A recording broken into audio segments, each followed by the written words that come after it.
Hello and welcome to the EV Cafe Takeaway, a podcast focused on that zero-emission future that we're all hoping for. Every week I am joined by one of the wonderful members of the EV Cafe crew, and this week it's JC! Hello, darlings. So good to have you along, John, as always. And every week we manage to get to speak to one of the pioneers, innovators, and collaborators in our industry. And this week, wow, we have a doctor in the house. Absolutely. Dr. Euan McTurk. Welcome, Euan. How are you? Thank you. Really good, thanks. Thanks for having us on. Oh, it's my pleasure, and it's really exciting because, you know, as I look back at your history, there was a few things that came out that everybody knows about or can know about quite easily. They can kind of Google you and look and see Green Business Plan winner in your university years, and also Discovery Challenge. I'm interested in that. But also, I discovered you're a big band trumpeter, which we'd love to talk about on that. But the all-important, very interesting fact is that Euan, prior to being a doctor, was a gardener and won the Mochlin Flower Show Children's Garden Plate. Well done, Euan. Of sorts, yeah. It was the Mochlin Flower Show Children's Plate Garden Competition. And basically when I was a young boy, I was really quite sort of green-fingered, and I was very much taken after my mum's side of the family on that. Having come across this competition, I had some ideas on how to replicate like a proper kind of miniature world on a plate. When you look at what most kids... Yeah, when you look at what most kids' plate gardens were, it'd be like, okay, here's a giant poppy that would be the equivalent of like a freaking, giant redwood Californian tree or something. It's like this is not to scale. But when you're using tiny little bits of moss as grass and sort of tiny little buds as trees and just kind of lightly, kind of lining them up on a kind of undulating garden path, you've got to get the terrain right and make it interesting as well. So 96 to 98, I was unstoppable, I'm telling you, and it was controversial. 99 was controversial. I came second to a local primary school teacher's kid who did the giant redwood cedar poppy thing that I just described there. So yeah, I'm still not over that. I've got Let it that go. basket's mine. It's mine, I tell you. Never worn a poppy for Remembrance Day since. I just can't face it, honest. So how have you not ended up on Beech Grove Garden, Euan? Because for those who don't know, Beech Grove is like Gardener's World, but it's done on a budget of about 50 pence and only for Scotland. But it's our gardening programme. So how come? So true. I mean, it's something that, once you get into high school and you're kind of focused on studies and socializing and stuff, and then you go to university and you're focused on studies and even more socializing.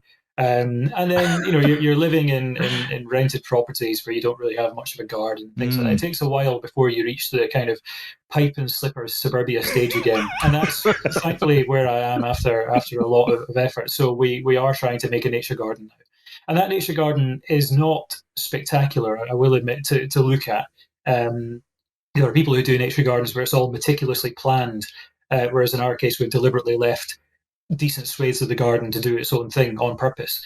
And it's been amazing, the wildlife we've had in there. Everything from amusingly stripy caterpillars right the way up to stoats, deer.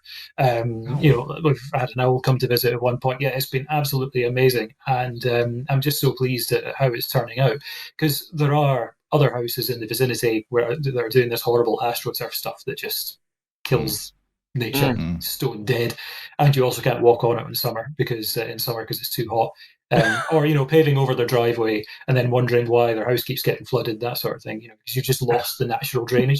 So we're trying to kind of compensate for that and then some. But yeah, absolutely, nature gardens full force at the moment. I love this because we start talking about. I had no concept of what this plate garden thing was, and then it's suddenly come to life that it's basically a plate with a garden on it.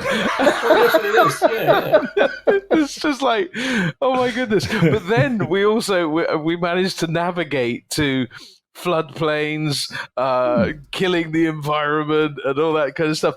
Euan, what how did all of this happen? I mean, how old were you in 96 ish? Oh, that would have been seven back then, yeah. My, So it's very much primary school age, it's yeah. not like I was aggressively contesting the results of '99 when I was like 21 or something. No, this was still very much primary Wow. school age. So, talk us through that, because I mean, I'm super curious to how. I mean, because obviously you're very academic, you're very passionate, very knowledgeable, and and very committed to all of this. How did it all come about? At sort of 7 years old, there's already budding. See what I did there? Yeah. Budding you, a budding Euan McTurk, a budding Doctor Euan McTurk. What was it? What was the environment like for you as you grew up? I would say that again, it was heavily influenced by my mum's side of the family. So I remember my Aunt Maureen, the sort of birthday and Christmas presents I would get would generally have, quite a kind of environmental slant to them. And one of the presents I remember from when I was really young was a kind of red card, green card game, which was a bit of a mean thing to give to someone who was colorblind, but I could just about make out the difference. I know the feeling. And it was things that this was like very kind of early 90s, so the environmental awareness was really starting to kind of pick up then. So there were things like one of the red cards would be sprays with CFCs in them, that sort of deal, which was very much a big thing back then. Green would be recycling, etc. And that just kind of became instilled as a sensible thing to do. And I started kind of nagging my parents to do more environmentally. That said, they were already pretty good at it. The kind of, I remember the big giant sort of skip-sized bottle banks that you used to have back in the day were frequented even when they were considered a bit of a novelty. And when it came to recycling, reusing, knowing the value of objects and money, so that was a very good set of lessons to have. That said, we grew up in, it was an ex-mining town, but we were in very much kind of middle class suburbia within the ex mining town. So thankfully there was never any kind of financial struggles, but we always knew the value of things and the value of money and materials and so on. And it was always encouraged to try and be creative, with those. So that was a Yeah. fantastic environment to grow up in from a sort of creative side. But I was also having these environmental and to some extent technical ideas instilled as well at an early age. So that all kind of formulated to fast forward through the kind of teenage years and things. My parents were one of the first house on the street to get solar panels back when the feed-in tariff was well over 40 pence a unit. So that would have been pricey to buy, but they'll still be laughing their way to the bank off the feed-in tariff on that. They've since developed this nasty habit of doing something wrong despite me having done it first and proven to them it works, and then going back and doing it right. So when they had their Honda Jazz, you can tell that they're OAPs now. They have a Honda Jazz, or did have a Honda Jazz. And I said, "Oh, you need to get an EV. They're absolutely brilliant." And they went and bought another Honda Jazz, and I was just absolutely livid with them. I was like, "Seriously, why didn't you just get a Leaf?" They got a Leaf, and they were like, "Oh yeah, we should have done this earlier. It's great." They've now got a new Kia Soul, which is just an indefatigable machine, as we know, really good range, really good charging on it and stuff. They've now gone and got the heat pump, but they were suckered by the greasy sales agent into getting one of these so-called hybrid heat pumps, where it's basically, they say it's going to be hydrogen ready. I can guarantee that thing will never see hydrogen in its life, and it's predominantly gas doing the heavy lifting because it's got no means of storing hot water. So yeah, still a bit ticked off with them for that, but they will. They kind of half get the message. Some other members of the family are a lot better at it. So one of my cousins is away to get a Jaguar I-Pace soon, hopefully. And another of my cousins, who you'll know, Eleanor Chalmers, she's electric. She got a Leaf shortly after being taken for a spin in my first EV, and then became very savvy on social media about it, became very well known in the mid-2010s as an EV ambassador. So anyway, just totally ranting on, but there's been that kind of green mindset within the family, but it was definitely me that properly kind of pulled that together and started being more kind of vocal and proactive about it, rather than it just being some sort of subconscious, well, I suppose this makes sense to do. It was me that started kind of broadcasting it and trying to push others in a constructive way to do it. So, from all of that, Ewan, the thing I take away is that I have something in common with the great Dr. Euan McTurk, and in that I'm colorblind also.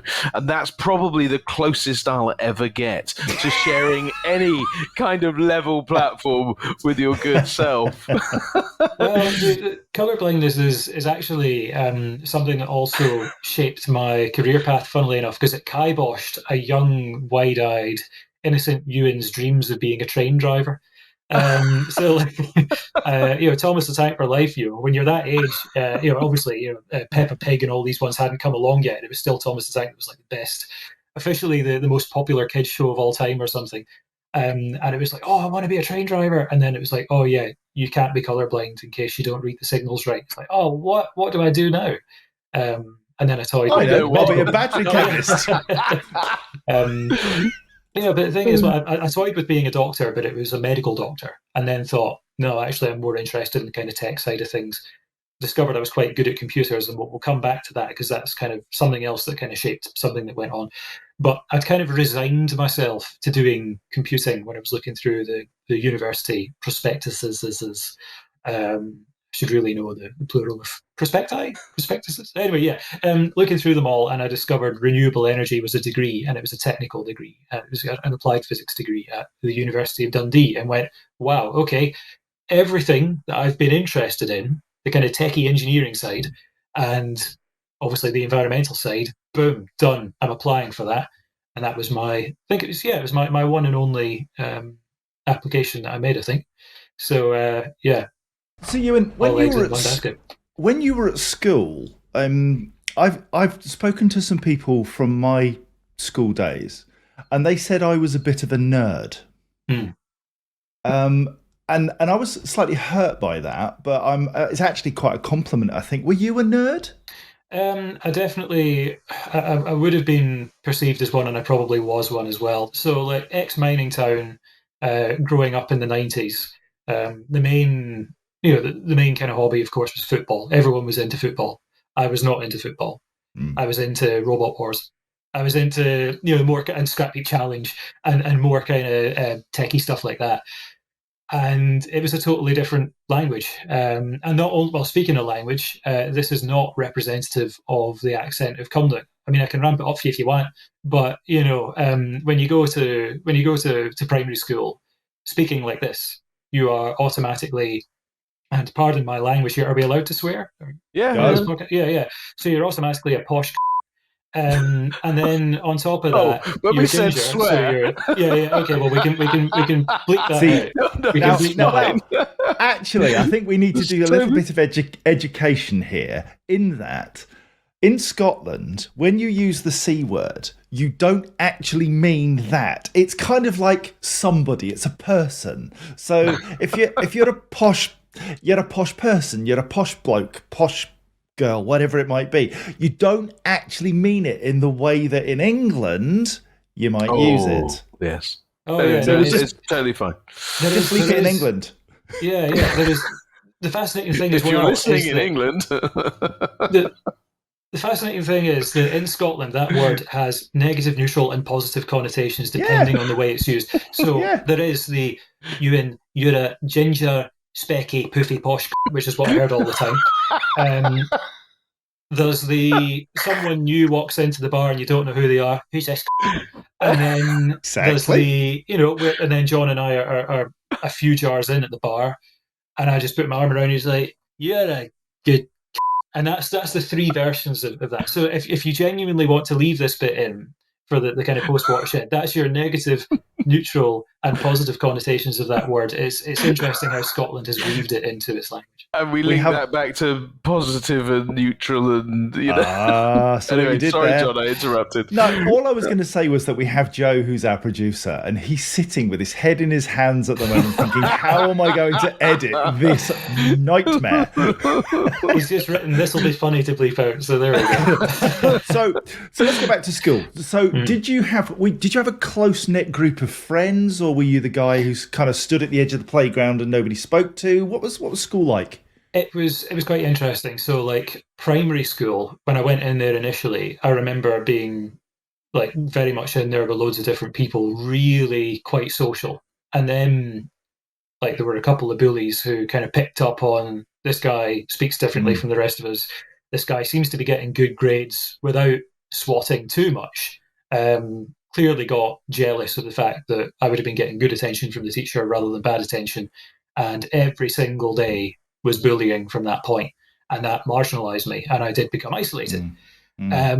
This continued to an extent in secondary school, but there were definitely more friends that I had there. And part of that came from, and this actually something you mentioned earlier, which was the kind of jazz trumpeter side of things. So the jazz trumpeter side of things originates from being a cornetist, so kind of a squished, more mellow sounding trumpet, which is a common thing to find in the silver bands of ex-mining towns. So, an East Ayrshire ex-mining town, of course, the high school has a brass band. And that was sheer fluke, because the head of the Comic Academy music department, who's sadly no longer with us now, but Mrs. Astley, she taught me how to play piano. And I remember one day getting a lesson from her, and I kind of zoned out for 5 seconds. And she was saying, so yeah, I was speaking to Mr. Patterson, who's also no longer with us, the brass band instructor from Comic Academy. Gutted, we've lost a lot of good people. Anyway, she was saying I was speaking to Gary Patterson. He says he'd be up for giving you a try with a cornet if you want. I was just going, yeah, okay. And then she said, excellent, we'll arrange cornet lessons for next week. What Mrs. Astley didn't know is that I really didn't like brass instruments for some reason. And I was like, oh, no, you don't have to, honestly. But I'm so glad I went along to it, because I ended up not just having a great time, which extended into picking up a trumpet, virtually the same thing, and going into a big band at university, which was an absolute hoot. An absolute riot, but also meeting some incredible people along the way, including a close band of friends who, no pun intended, gave us a kind of safe refuge during intervals and lunchtimes and stuff at high school, because a lot of the band kids would hang out in the same room in the music department. So yeah, that was very much a safe refuge, and people generally got on very well there, and that was where I met the nicest person I've ever met in my life. So I'm an only child, but the person who was basically the big sister I never had and looked out for me and for quite a lot of other people, was incredibly popular, the nicest, most popular person, and that her name was Laura. And it was a couple of years older than me. Also, well, she played flugelhorn, but which is again like a more mellow kind of cornet. But yeah, just genuinely so nice, friendly, supportive. I never heard her say a bad word about anyone or anything, and to the extent there would literally be people queuing up to chat with her. So you get the bullying and the horrible stuff going on during the week, but I had someone and something to look forward to during that week, and that was pretty much what kept me going. And not just that, but and I was indulging my nerdery. So when I was trying to kind of flex my technical abilities ahead of going to university, I built a robot, basically built a replica of one of the Robot Wars champions. If anyone remembers Chaos 2, well, I built Chaos 2.5. And it was just this kind of lightweight version of it. And she would always ask, "Oh, how's the robot? How's the robot?" And I would say, "Oh yeah, the latest that we've done with it is this, this, this." And I just remember her saying, "You do know it's going like this, but please do continue." She was just so supportive, and of course, it was her that got cancer, because it's just that the arbitrary nature of cancer is the most horrible thing. I just remember someone else saying, "Why couldn't it have been some little shit that got it?" And yeah, that still hurts. I think it does for everyone. She was genuinely just, absolutely awesome. Genuinely never put a foot wrong. But left her mark. And I suppose that's the thing, isn't absolutely, it? That we all have that opportunity to leave a positive memory, something behind. So even though we're gone, we're not gone. We're still living. She's living in you. Yeah, I was going to say, genuinely, she will leave this earth when the last of the people, obviously, like her family and friends and everyone in that music department, will carry her on to the very end. No one's forgetting her in a hurry, I can tell you that much. And there'll be people who we've told about her as well, and that will continue on. So she's but definitely was a very positive influence, because she didn't just teach the she didn't just give me something to look forward to in terms of just that friendship and that support. She kind of taught me the value of kindness as well. And there are definitely situations where I could have just lunged into something and gone for the jugular. But I've kind of taken a step back and gone, how can we do this in a way that everyone's going to understand it and we can kind of reach some sort of common ground? And yeah, that's powerful. So yeah, I have a lot to thank her for. What would Laura do? Because that's the question we all need to ask sometimes. What would Laura do? Yeah, no, totally. And it's school is a funny time, and I think, you know, whenever we see brilliant people, and I put you in that bracket, of course, you realize that actually not you weren't. Although I do put you in that bracket, actually, but it's not about you. It's about you. Anyway. Sorry, I misunderstood. Yes. But it is often common that the most brilliant people are people that have had a tough time for various reasons, because nobody likes people that stand out when they're younger. And I think we all look for that person that stands out, and then we take the mickey, and what's different about that person? Oh, well, they're clever, they're specky, they're whatever it might be. We kind of pick on those things, but when you've got one or two people like Laura that come alongside you and you find your niche, then boy, doesn't it ever explode into something brilliant, as it has done. So, question, do you still play the trumpet? I am horrifically out of practice, and it is to my shame. Likewise with the piano.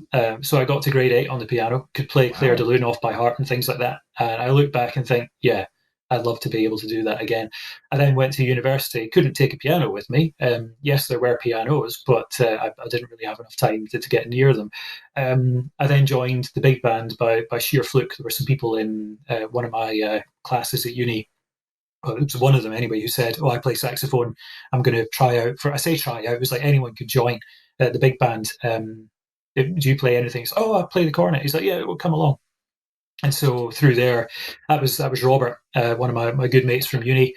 Through there, we met Sato, who become one of our flatmates, and then kind of the extended Dundee gang, I suppose, kind of formed from there at university. But a lot of them were either from the big band or kind of our extended groupies, if you wish. So that was great. But yeah, I played trumpet until 2014. Which is when, so basically I'd already graduated from University of Dundee, but I was working at St Andrews with Professor Peter Bruce's research group on lithium-air battery tech at the time, which is just across the bridge from Dundee. And quite a few of the St Androsians would be like, oh, Dundee, I've heard the horror stories. And it's like, all right, well, I've been there since 2006. I've seen how this place was already awesome and is improving exponentially. So screw you guys, you get a hell of a lot more bang for your buck and far more of a social life if you live on the other side of the bridge in Dundee. So I lived there and commuted there in my vintage electromobile on £1 worth of electricity back when renewable energy was more expensive than gas. But anyway, yeah, so I continued to stay on in Dundee University Big Band as well. And it was only when Peter Bruce moved his research group down to Oxford that very much put a hard stop on my involvement in the big band. And again, having kind of reached kind of pipe and slippers in Dundee, and I had a nice house to myself, and I kind of had room for any hobbies and passions and things, and then having to try and squeeze that all into one room that was more expensive than the entire house in Dundee. I do still have the trumpet, but I didn't take it with me, and I've yet to pick it up since, which is really bad of me. I should try and get back into it because it's great fun when you're in a big band.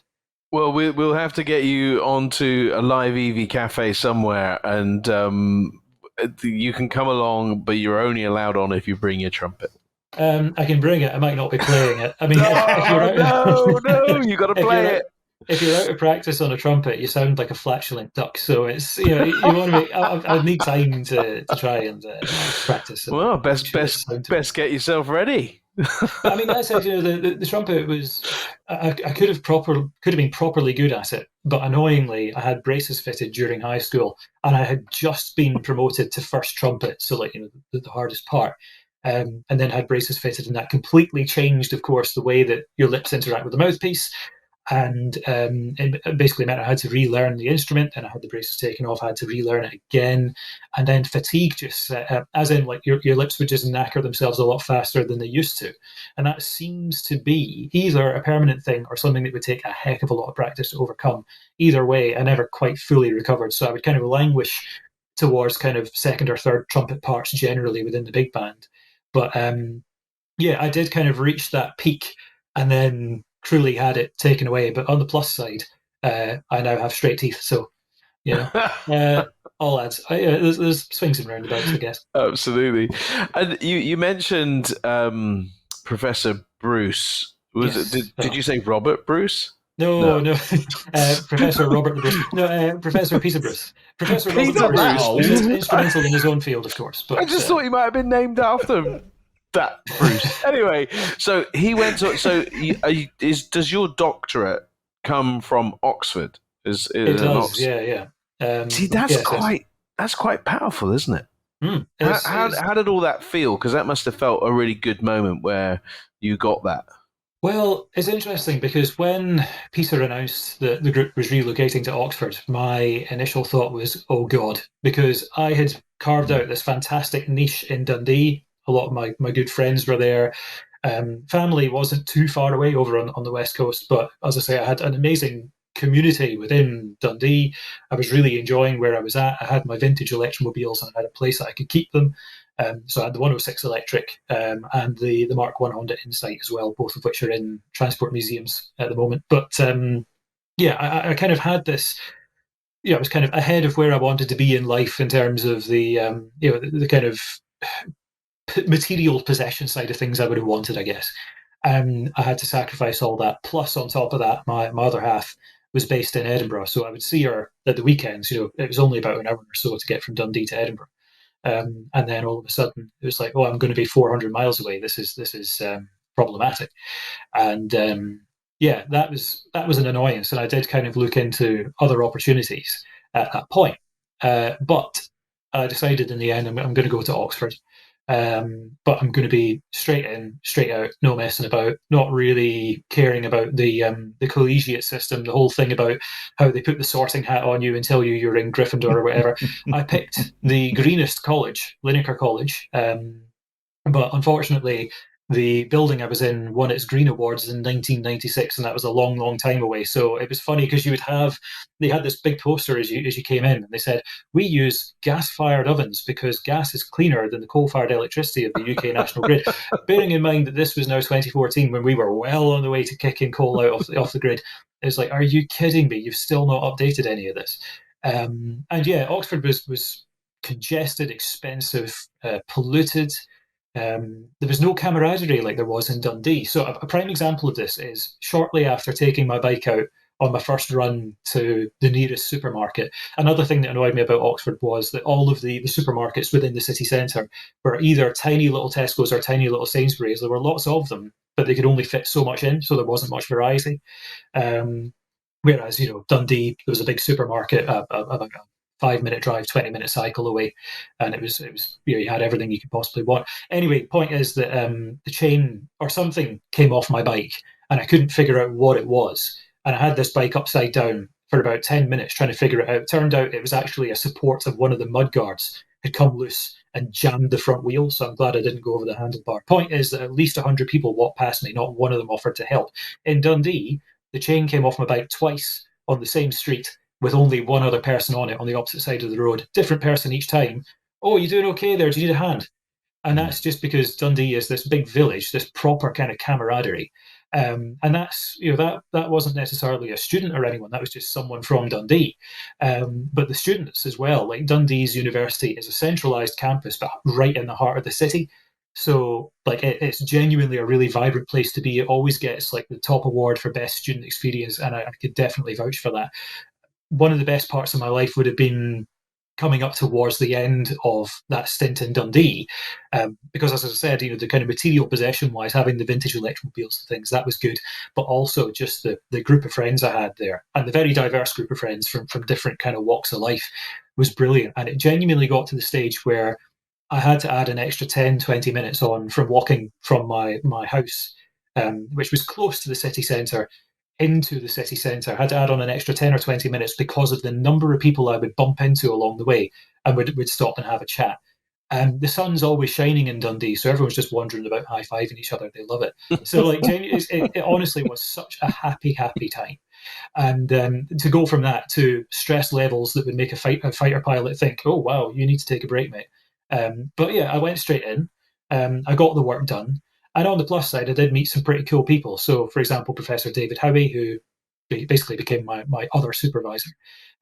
Christoph Burkle, who's now the founder and CEO of Brill Power, which is a very clever battery management system company. Christoph and I were like that. You kind of joined at the hip. We did amazing work together, published several papers, and the speed and proficiency of our communication. We were in two totally different buildings, but we always happened to be checking our emails at the exact right time, and it just accelerated the progress of this exciting science. And it was great, but also got on really well outside the lab as well. And he was definitely one of the people who kept me sane, because he was far more kind of down to earth and really quite a really approachable guy. Like the entire group that they were in were a fantastic bunch as well. So yeah, that helped. I've been ranting on quite a bit. Sorry. Not at all, Euan. It's interesting because Really you've started to talk about some of the challenges that you faced in your life, because it would be very easy to look at you and say, you know, here's a guy who is clearly very intelligent, very capable, good with people, all that stuff. Life has been good to Dr. Euan McTurk, and he's been to Oxford, and it's, you know, all marvellous. Life's not like that, and sometimes there are those challenges, and you've alluded to a couple of things there. What's the thing which has been really the toughest in your life that's made you dig the deepest to find out who you genuinely are? Forget your brains, forget your qualifications. The man. What's the thing that's tested the man most? I would say there's two or three different bits to that, and well, probably the outright toughest would be pretty much being bullied solidly every single day of primary school, from about primary 2, primary 3, all the way through to pretty much, it was only towards 6th year, the final year of high school, that it stopped. It was weird, actually, because in 6th year, the very people who gave you grief the year before, it was almost like it was a play, and they were taking a curtain call, and everyone's hand in hand, you know, and all of a sudden they would chat to you as a person and give you respect. It's like, what the heck's going on here? I mean, I'll take it, but wow. But I think probably when you know, there were still some controversies in that final year of school. So, for example, Young Enterprise, which is a thing to try and encourage entrepreneurialism in high schools. I was involved in a business for that, and we had a little stall near the kind of canteen, and we would sell various bits and pieces with the aim to try and, at least in part, raise money for cancer research for, with hands down, the most popular person in the school, who was popular on the merit of just sheer, complete and utter pure kindness. And I remember that the prom committee liked the ideas of the products we were selling and started kind of copying them and using their clout to try and kind of shut out our opportunities. And it kind of reached ahead, and I ended up, well, actually, it literally reached the head. I ended up having a chat with the headmaster at the school at the time. And I remember him saying, well, so how much money are you going to be raising? I said, well, there'll be at least a few £100 in it at this rate. I said, oh, you do realise that won't be enough to fund one round of chemotherapy? And it was like, hang on, roll back just a minute. One, it's cancer research. They're not funding chemo drugs. They're funding ways so that people don't have to lose their hair and projectile vomit and go through absolute hell. Two, what the actual fuck? How dare you say that to someone who's genuinely trying to save the kindest person in this school? It was absolutely abhorrent. And that made me dig deep, because it was like, I'm not taking that. And we kept on. So we stuck it to them. We managed to. I can't remember exactly how much it was, but your instinct was to fight. Your instinct was to say, no, I'm not having that. Actually, absolutely not. No, I was fighting for good. So highly principled human being. You're somebody who wears your heart on your sleeve and says, I don't agree with that, and so I'm going to fight against it.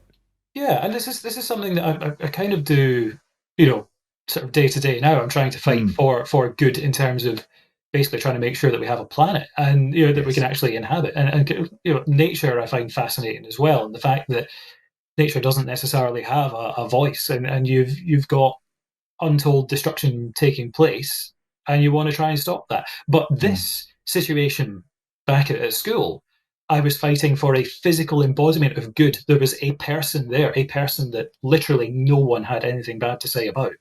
mm. And this was like, no, this isn't happening on my watch. We are going ahead with this. What Um, keeps you doing that? Because there are two ways of dealing with this at least, and one of them is to say, "Do you know what? I'll just give in. I'll just say, do you know hmm. what? I've done my best. I've done my bit. I can't go against the head and the school and everything else that's going on. I'm just going to bury my head." So, what is it in you that makes you want to fight it? That's a great question. I think that there is just something now that's instilled there that means that I can't stop. I am incredibly persistent on these matters, and if I seem to have exhausted all avenues, then I might take a rest. But then there will just be something deep within my core that just kind of fires up again as soon as an opportunity presents itself, as soon as a new avenue to try and sort the thing, whatever it is, comes along. I'm definitely a fixer. I do try and solve Mm, issues, which can result in overload. There is a risk of it running in overload, especially if people try to take advantage of the fact that I try to fix things. Which makes running a consultancy interesting, because bearing in mind that a lot of what my consultancy work is what I did in my spare time whilst I was a full-time lab-based electrochemist. But I now obviously need to make sure I get paid to do it. Otherwise, I don't have money to feed myself. So it's difficult because there is that inherent drive to do good and try and help people. But yeah, as I say, there is definitely a if the cause is good enough, there'll be something that will say, just something instinctively that will say that there's a new opportunity to try and fix this. Let's pursue it. mhm. So it's now so deeply sort of subconscious and hardwired that I can't quite pinpoint it, but there is definitely a relentlessness, and I'm quite glad that this is a relentlessness that is being used for forces for good rather than Yeah. forces for bad. Because I think that without some of those positive influences in my life, who knows what way it could have gone. So Mm, I'm really, Mm. really pleased that yeah. I met some of the incredible people I was raised by and surrounded by some really, really good people throughout very various key stages of my life. Yeah. So yeah, It's definitely it's wouldn't it's want to. been a fantastic journey, and I think we've got a real, yeah, a real picture of the engine room that is within, you know, Dr. Euan McTurk. Mm. It genuinely is fascinating. I love it, and I think within that relentlessness, you're achieving things all of the time. I mean, you are, you're delivering, developments for companies that they probably wouldn't have aspired to. You're achieving some good end that people couldn't have done without your assistance and without that insight and without that relentlessness that you have. What what is the thing that has stood out so far as being like, wow, that's pretty damn cool. Actually, I'm quite proud of that.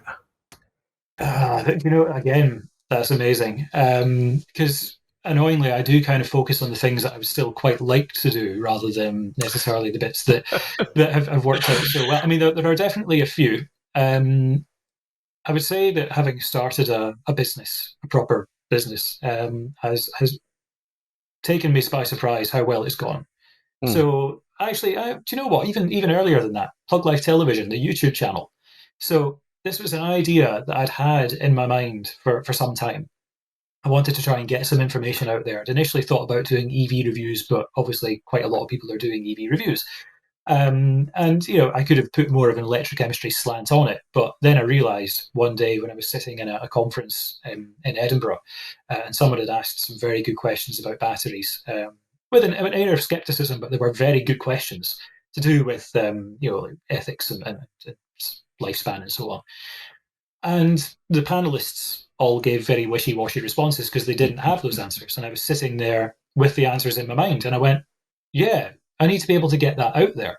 So at that point, combined with, it was a case of, well, I need to come up with a name for this. And then I remembered a meme that I'd entered into the My Energy hashtag Happy Zappy competition at Fully Charged Live to win a My Energy Zappy. And it was me standing next to the Peugeot 106 Electric, with the kind of deal with it sunglasses kind of photoshopped on, and then in that font, Plug Life. And it was like, okay, we have a name, let's do this. And on top of that, how am I going to be able to illustrate some of these points? Well, back in high school, during my young enterprise days, I had pushed PowerPoint to its limits to try and do some sort of swishy presentations. And it was basically like a video, like a one-click, all automatically animated and so on. So I knew my way around PowerPoint. It was like, excellent. If I am determined enough, and also actually my PhD supervisor, Peter Bruce, had taken full advantage of that with some of the like 3D animated graphics of how batteries work that I'd done back in the day. So it was like, okay, I know exactly what the first episode is going to be. I know exactly what it's called. Just need to put it together. And it went from there. And without ever once uttering the L word and the S word, which I refuse to do, because if people like it, they'll find it, it ended up gathering this following and getting quite a lot of respect. And that is what resulted in the consultancy being founded, because it became apparent that lots of people need to hire a tame electrochemist to cover various different projects. So I think I was constrained when I was working for someone else, because I'd be constrained by the bandwidth of that business. And I would come to them with amazing ideas, and they would say, we can't do it. We don't have enough resources. And I can now go off and help with those. I mean, I don't have my own massive kick-ass lab anymore. I don't have a dedicated team or anything. It is just me, but I can work with the right people to make it happen. And I've helped to net some serious like government funding for some really exciting projects and things like that. And the feedback that I've had from some of the projects in particular, I can't say too much at this stage, but when you've got at the likes of Fully Charged Live, when you've got CEOs of companies within that sector kind of literally surrounding you, eyes wide open, like, whoa, okay, this is good, we should do this. That's when it suddenly, it's going from that kind of frustrated futility of, oh, someone should come up with this, but what am I to do? I'm just a cog in the machine. To no. You know what? I'm going to build my own machine, and You're a gear stick. Yeah, exactly. Well, I suppose it would be more of a sort of drive selector for an EV, wouldn't it, rather than of manual. Course. Yeah. Hey, listen, you said cog in the big machine. Well, I'm just going with the analogy, Very true, very true. But no, absolutely. That's been quite cool to to kind of achieve that. There'll be other things that come to mind as well, no doubt.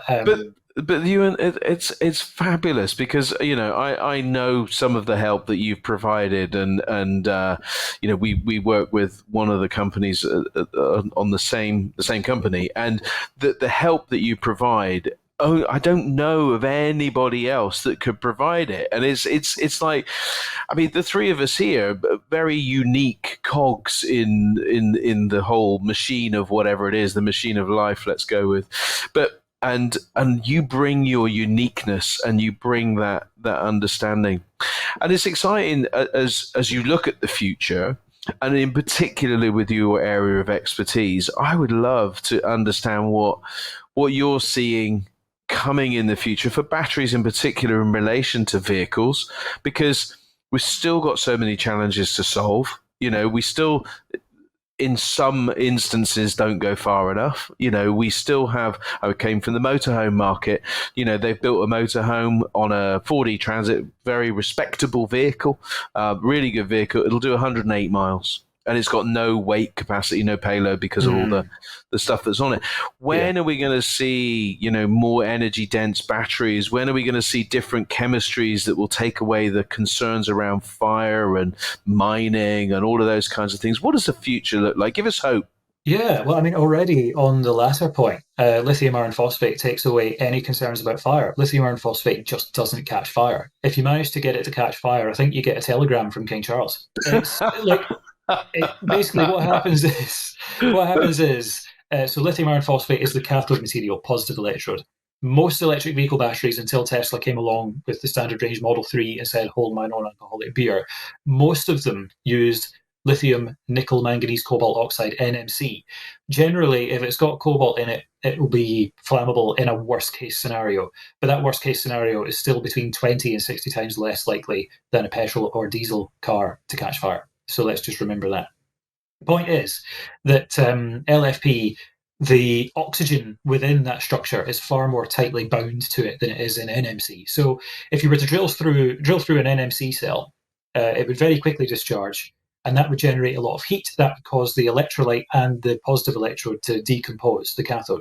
So the cathode would decompose, the oxygen would evolve as well. So you've got various flammable hydrocarbons, you've got your oxygen, and you've got heat. That's your triangle of fire, and that's why it will combust.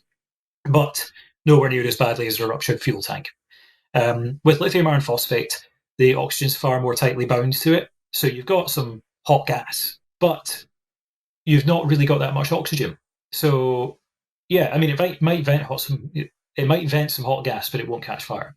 It's a far safer chemistry. And in fact, the latest innovation is the BYD blade cell, which is also lithium iron phosphate, but it doesn't even get that warm. You can drill straight through it fully charged, and it only gets to about 60 degrees C. So you can mangle that and it'll be fine. They do that, don't they? They take basically a 6-inch nail and they pierce the whole cell to see how it reacts. Nothing. Absolutely nothing. Yeah, exactly. There is that video on YouTube, and if you fast forward to about 40 seconds into it, the BYD video, and listen to it with the sound up, you will hear the textbook definition of an anticlimax. And in fact, if Joe's up for it, we can try and splice that into this podcast now. Okay.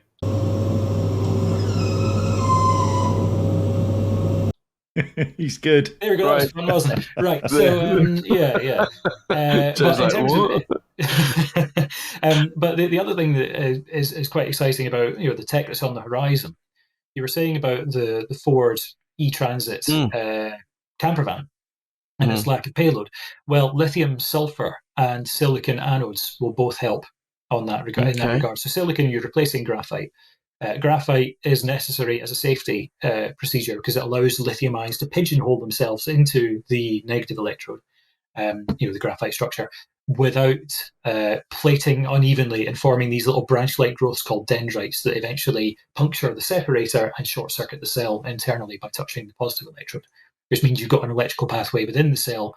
So even if you disconnect the terminals, it can still discharge itself rather than having to just go around the outside circuit. That's why if you remove the terminals, obviously the cell stops discharging unless it's short-circuited. Anyway, the point is that with your silicon anodes, you go from needing 6 carbon atoms just to store 1 lithium atom to 1 silicon atom storing 4 lithium atoms.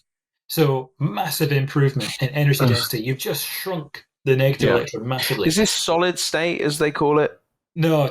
Solid state, so that's when you're removing the separator and the liquid electrolyte and replacing them with a solid electrolyte that does both of those jobs.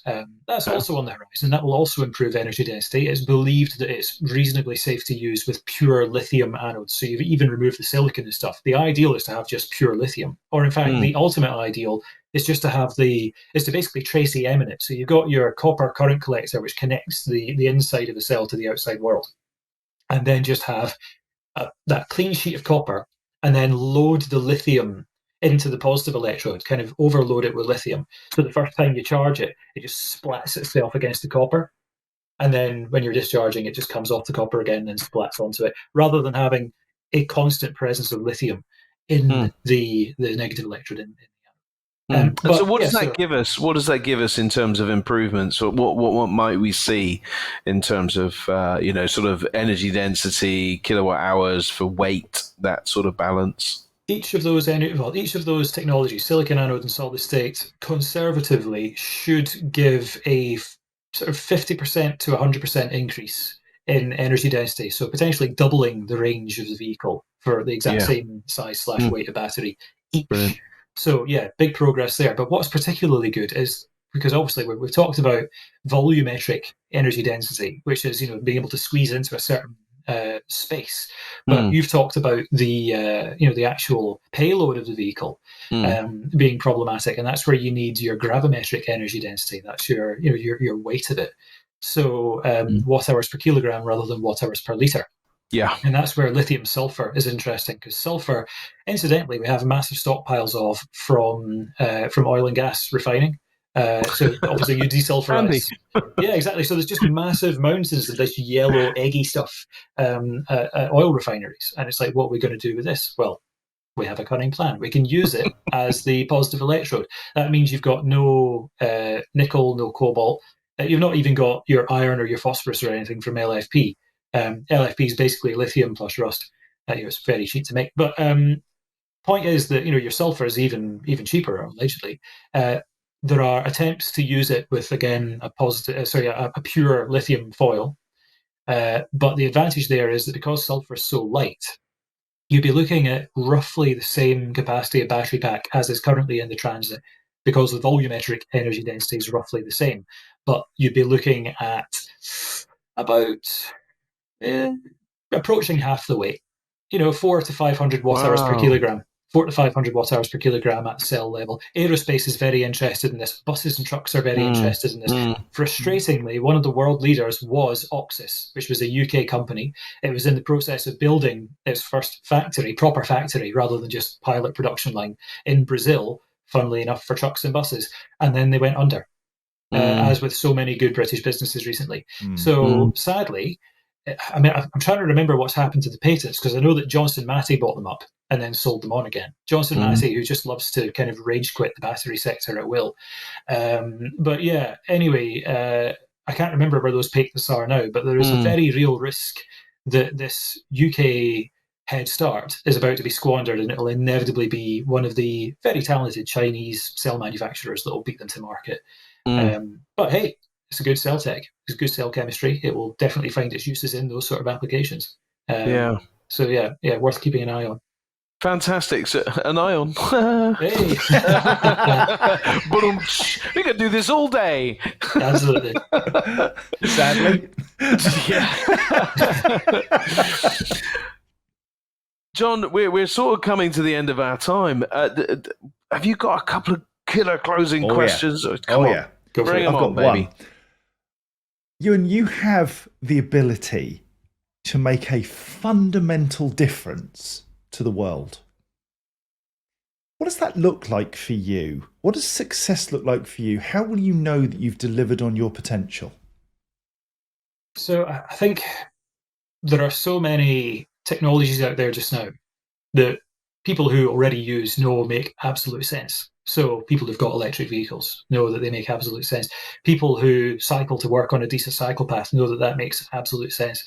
People who've got heat pumps in not even particularly well insulated homes like this one know that they make absolute sense.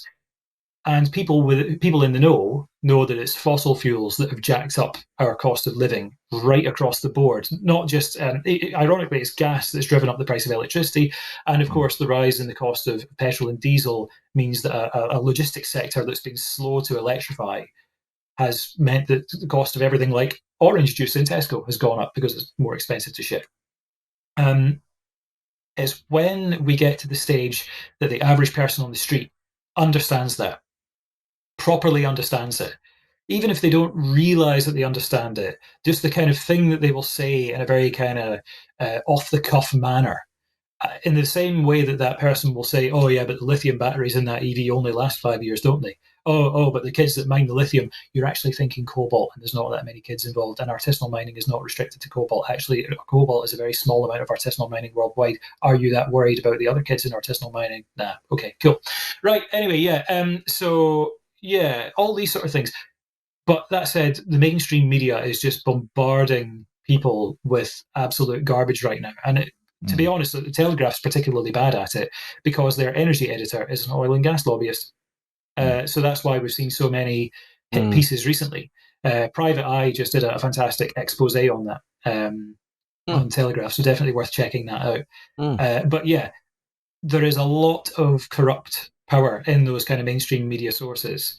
And that corrupt power seems to be making it very difficult to try and get the genuine stats out there. The not even kind of, bleeding heart environmentalist slants on it. We're talking the cold, hard, logical, mathematical facts of the matter. They're not interested because it doesn't sell clicks and it doesn't suit their agenda. I will be happy if we can redress that balance before we lose vast swathes of not just, habitable / farmable land from a human perspective, but vast swathes of nature that had no say in the matter. So I am determined to try and fix that. And I'm determined to make sure that people are aware of what's going on, that people are aware that when it comes to decarbonisation, renewables, cost of living, implications thereof, the picture is already so much rosier than they're being led to believe in some quarters. And that picture gets rosier all of the time.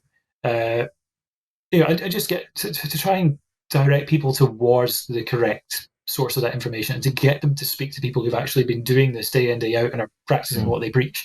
The people who've got the solar panels, the heat pump, the EV, the whatever it may be.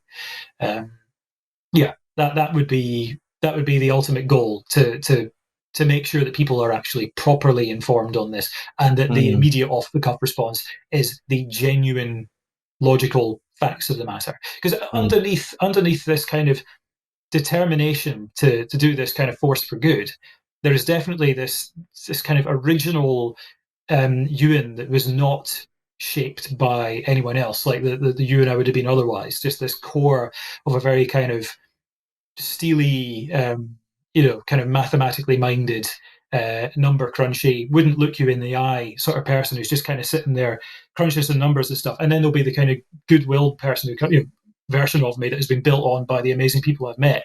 And I'll say, okay, so the head of National Gas is trying to say that gas is going to be around for ages, but he's not factored in the fact that renewables plus storage will vastly bring down costs and will therefore win out financially and things like that as well. Does that make sense to you? That kind of the Euan that's looking you in the eye just now will pass it to the steely kind of spectrum-y Euan, I guess. Probably. I've not been tested, but I mean, come on. Anyway, yeah, and the thing is that,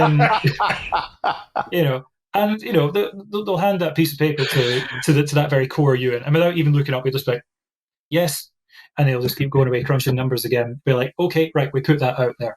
But if that very core of me goes, no, this doesn't make sense, or no, that's a bad idea, it doesn't happen.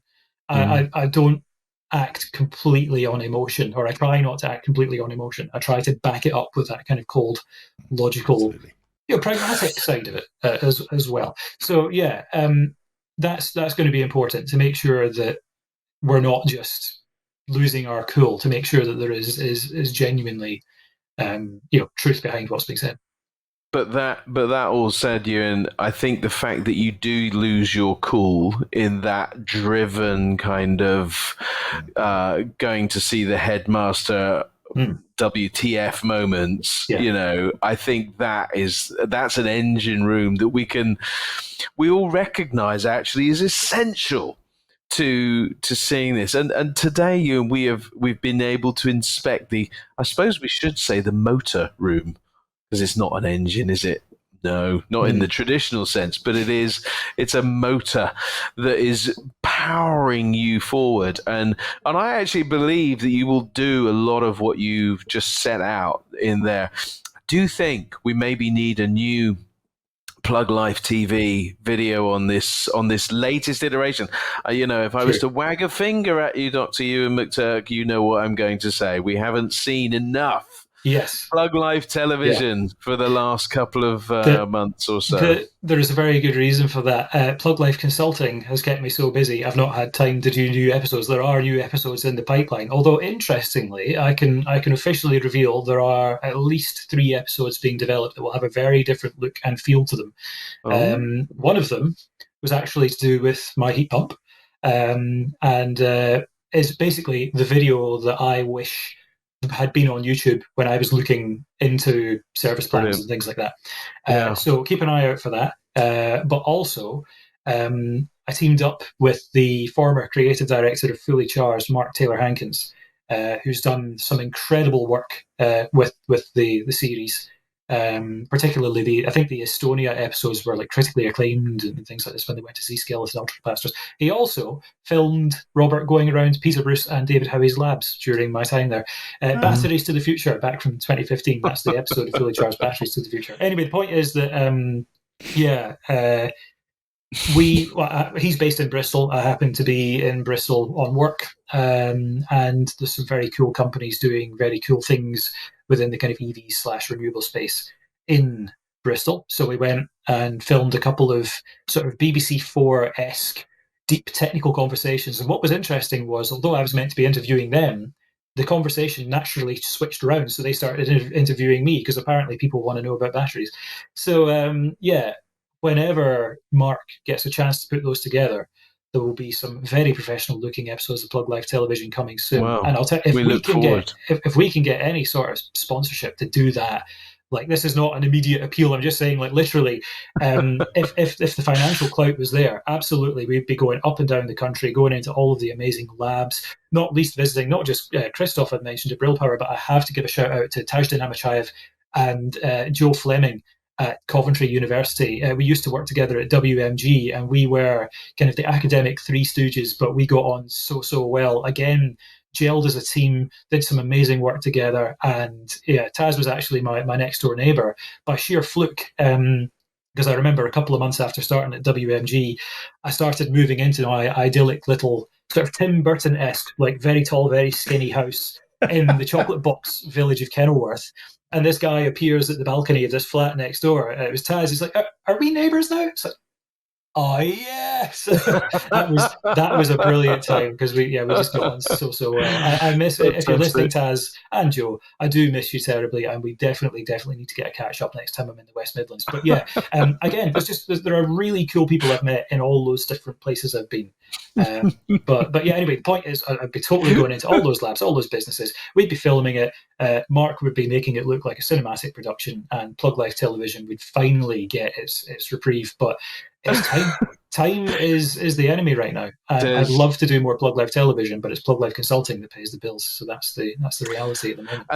And that's a really important point, because Plug Live Consulting is a real force majeure in the space in which you operate. And as I'm sure everybody listening today will have understood, that you have a depth of knowledge that is almost certainly unrivaled in the marketplace, and also that ability to get that message out. And especially if you're already academic or battery focused or minded or in this space and understand many of the subjects and challenges that you speak of, you are the perfect person. And if you need any help, then do reach out to Plug Life Consulting.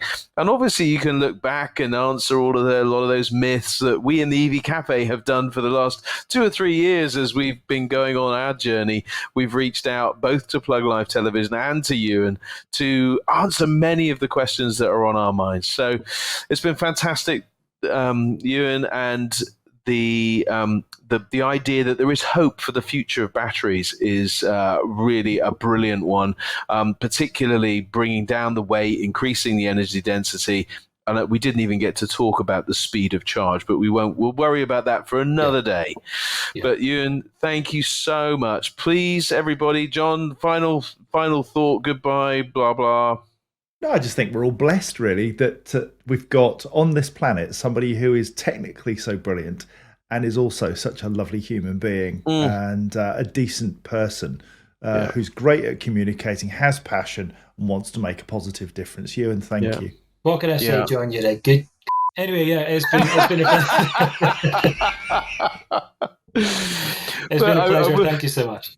It's been a pleasure, and to know those real influences, and we will just give a special shout out to the memory of Laura. Yeah. She's left a mark in you, Euan, which will continue on for many years to come. We're grateful to all of the good people in your life and our lives and our community. Do head on over to the EV Cafe website, where you can hear all of the podcasts and check out all of the great people in our community and in our industry. And we've just added another great person to the Hall of the Takeaway podcast fame. Dr. Euan McTurk, thank you so much, and we look forward to speaking to you again soon. Take care, everybody, and have a great day. See ya.